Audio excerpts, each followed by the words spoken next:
Hi friends, welcome to my YouTube channel. সকল দর্শক বন্ধুকে আবারও স্বাগতম জানাচ্ছি আমার ইউটিউব চ্যানেলে। আর যারা নতুন বন্ধু তাদেরকে আমন্ত্রণ জানাচ্ছি চ্যানেলটি সাবস্ক্রাইব করে পাশে থাকার জন্য। Here I am requesting to my all of new viewers and friends whose are just now connected through this YouTube or cooking video. Please subscribe my YouTube channel and stay connected. And if you guys are enjoy my cooking video of any of parts, so please don't hesitate to give a like and share with your near and dear ones. আমার রান্না video যদি কোনো অংশ আপনার ভালো লেগে থাকে সেক্ষেত্রে বিনীত অনুরোধ জানাচ্ছি ভিডিওটি লাইক এবং শেয়ার করে বরাবরের মতো পাশে থাকার জন্য। তো বন্ধুরা, আজকের রেসিপিটি হচ্ছে খুবই মজাদার এবং অনেক সহজ এবং ঝটপট পদ্ধতিতে একটি মাছের রেসিপি, যেটা কিনা আমরা আলু ফুলকপি দিয়ে আই মাছের ঝোল রেসিপি বলে থাকি। তো আশা করি এই রেসিপিটা আপনার ভালো লাগবে। তো today we are presenting a very delicious and tempting. It's a Bengali fish curry recipe which we used cauliflower and potato. তো আশা করি রেসিপিটি ভালো লাগবে। তো আর কথা না বাড়িয়ে চলুন তাহলে মূল পর্বে চলে যাই। তো এখানে হচ্ছিল বড় বড় করে ফুলকপি এবং আলু কাটা, যেতে বলে সেটা আলু ফুলকপি আই মাছের ঝোল হবে। আর এখানে রয়েছে হচ্ছিল আই মাছ, যেটা কিনা আমরা ভালো করে কেটে নিয়েছি, আর গোটা কয়েক পিস। তো এই হচ্ছিল মেইন উপকরণ। আর আমরা এই মেইন উপকরণ বোঝার পর এখন আমরা চলে যাবো মাছের ম্যারিনেশনে। তো মাছটাকে যেহেতু আগে বলেছি ভালো করে ধুয়ে পরিষ্কার করে নেওয়া হয়েছে, এখানে দিতে পরিমাণ মতো লবণ দিয়ে দিব, 1/4 টেবিল স্পুন হলুদের গুঁড়ো দিয়ে দিব, মরিচের গুঁড়ো। তো আমি এখানে 1/4 টেবিল স্পুন মরিচের গুঁড়ো দিয়ে দিচ্ছি, দিয়ে দিব সরিষার তেল, দিয়ে এটাকে ভালো করে ম্যারিনেট করে নিচ্ছি।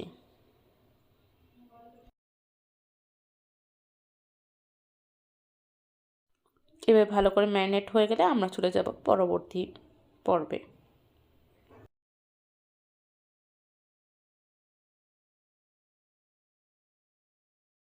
তো এভাবে ভালো করে ম্যারিনেট করে আমি এটাকে এক পাশে রেখে দিব। আর বরাবরের মতো আমি এখানে মশলা মিশ্রণ করব, যেটা এখানে ঝোলের জন্য ব্যবহৃত হয়। তো আমি এখানে নিয়ে নিচ্ছি 1 টেবিল স্পুন হলুদের গুঁড়ো, নিয়ে নিচ্ছি 1 টেবিল স্পুন লাল মরিচের গুঁড়ো, নিয়ে নিচ্ছি 1/2 টেবিল স্পুন জিরার গুঁড়ো এবং 1/2 টেবিল স্পুন ধনিয়ার গুঁড়ো, 1 টেবিল স্পুন আদা বাটা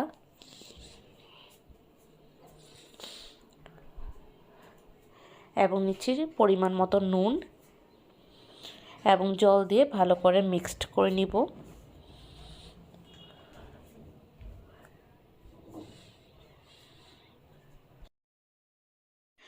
তো এখন ভালো করে মিক্সড করার পর আমি চলে যাব পরবর্তী পর্বে। তারপর আমি নিয়ে নিচ্ছি একটি কড়াইয়ে ভালো করে লবণ ছিটিয়ে নিয়ে নিয়েছি।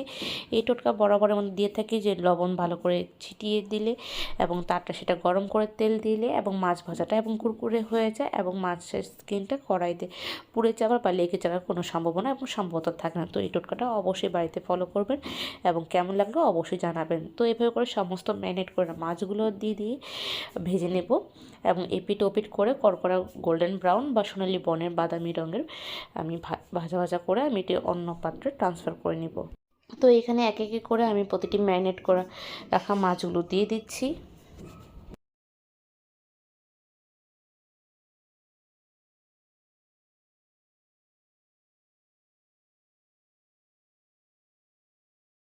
আর এইভাবে সবগুলো মাছ দেবার পর কিছুক্ষণ ঢেকে দিচ্ছি, এতে মাছের তেলে ছিটা পড়বে না এবং ভাজাও কুরকুরে হয়ে যায়। আর এখন এক সাইডে ভাজা হয়ে গেলে আমি এটাকে উল্টিয়ে দিচ্ছি। আর এভাবে করে গোল্ডেন ব্রাউন কালার করে আমি সবগুলো মাছগুলো ভালো করে ভাজা করে নিব। আর যখন এই পিঠ ও পিঠ দু পিঠ যখন ভালো করে ভাজা হয়ে যাবে তখন আমি এটাকে অন্য একটি পাত্রে ট্রান্সফার করে নিয়ে নিব।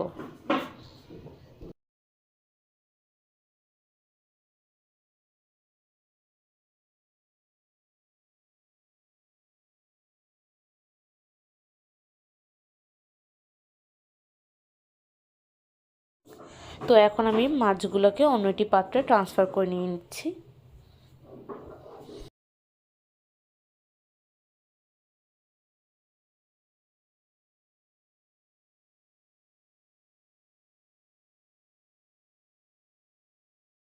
তো তো সবগুলো মাছ ভালো করে ভাজা হয়ে গেলে এখন আমি চলে যাব পরবর্তী স্টেপে। তো আমি সেম তেলে, একই তেলে আমি এখানে আলুগুলো দিয়ে দিচ্ছি এবং আলুগুলোকেও আমি সেরকমভাবে ভাজা করে নিব। আর এখানে দিয়ে দিচ্ছি পরিমাণ মতো লবণ, দিয়ে দিচ্ছি সামান্য হলুদের গুঁড়ো, দিয়ে দিচ্ছি সামান্য লাল মরিচের গুঁড়ো,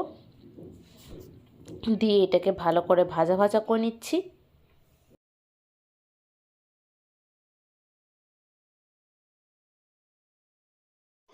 তো আলুগুলো ভালো করে ভাজা ভাজা হয়ে গেলে আমি একটি অন্যটি পাত্রে ট্রান্সফার করে নিব।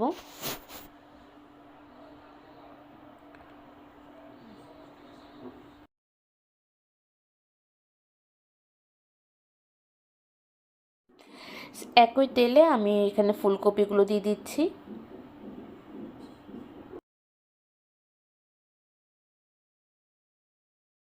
দিয়ে দিব সামান্য হলুদের গুঁড়ো, আর দিয়ে দিব পরিমাণ মতো নুন, দিয়ে এটাকে ভালো করে ভাজা ভাজা করে নিব।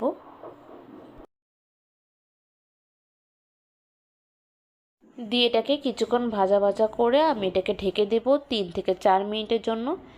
তো অতঃপর 3 থেকে 4 মিনিটের পর ঢাকনা খুলে আবার কিছুক্ষণ নেড়ে নিচ্ছি। তো আবারও বেশ কিছুক্ষণের মতন নাড়াচাড়া করে ভাজা ভাজা করে দেন কভার করে দিব 3 থেকে 4 মিনিটের জন্য। তো এখন 3 থেকে 4 মিনিট পর কভার খুলে দেখতে পেলাম এটা ভালোই নরম হয়ে গিয়েছে। এখন আমি এটাকে অন্য একটি পাত্রে ট্রান্সফার করে নিয়ে নিচ্ছি।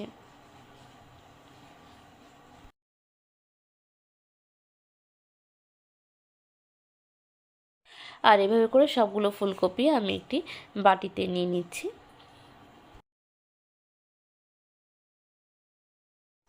একই কড়াইতে আমি সামান্য তেল ব্যবহার করব।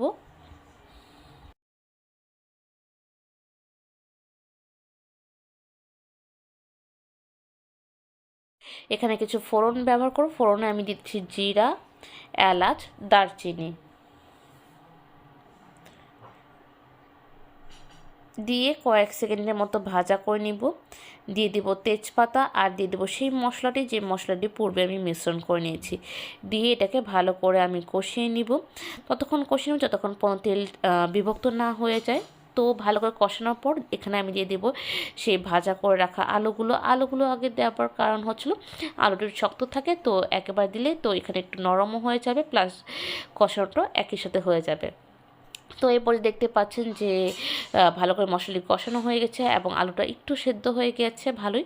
তো আমি এখানে দিয়ে দিচ্ছি গরম জল, ঝোলের মাত্রা বুঝে। তো আমি এখানে দিয়ে দিচ্ছি 1 কাপের মতো গরম জল, দিয়ে এটাকে আমি ভালো করে আবার কষিয়ে নিচ্ছি। So I will cook it accordingly. By this time I will add cauliflower. আমি এখানে ভেজে রাখা ফুলকপিগুলো দিয়ে দিচ্ছি।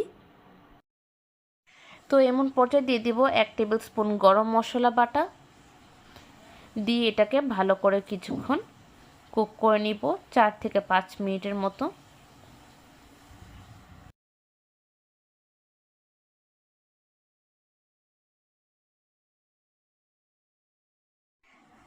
এবং একই সময় দিয়ে দেব মাছগুলো, ভেজে রাখা মাছগুলো।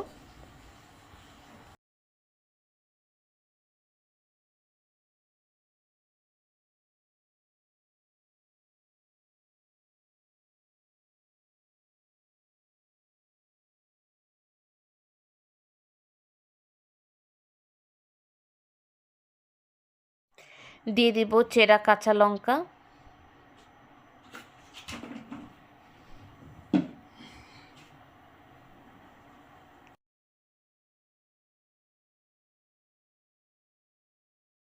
তো এইভাবে করে আরও 3 থেকে 4 মিনিটের মতো কুক করে নিব, রান্না করে নিব একইভাবে। আর এভাবে সহজ সরল পদ্ধতিতে আজকে পরিবেশন করতে চাচ্ছি দারুণ মজাদার আলু ফুলকপি দিয়ে আর মাছের ঝোল। তো বন্ধুরা, আজকের রেসিপিটি আশা করি আপনাদের ভালো লেগেছে। আপনারা জানি না কতটা খেয়াল করেছেন, আজকের রেসিপিটি কিন্তু সম্পূর্ণ কিন্তু পেঁয়াজ রসুন ব্যতীত। তো এখানে এমন না যেটা কোনো নিরামিষ রেসিপি, তবে এটা জাস্ট বলে রাখা যে এটা টোটালি পেঁয়াজ রসুন ব্যতীত একটি রেসিপি করেছি, যেটা কিনা আমরা চাচ্ছি আপনাদের সামনে ইউনিকভাবে প্রেজেন্ট করার জন্য। তো কার কেমন লাগলো প্লিজ জানাবেন, আর বাসায় অবশ্যই রেসিপিটি ট্রাই করবেন। তো বন্ধুরা, আজকে এতটুকু রইলো, আবারও দেখা হবে অন্য একটু রেসিপিতে অন্যরকম কথোপকথন নিয়ে। ততক্ষণ পর্যন্ত সুস্থ থাকুন, ভালো থাকুন, take care, tata, bye bye and good night.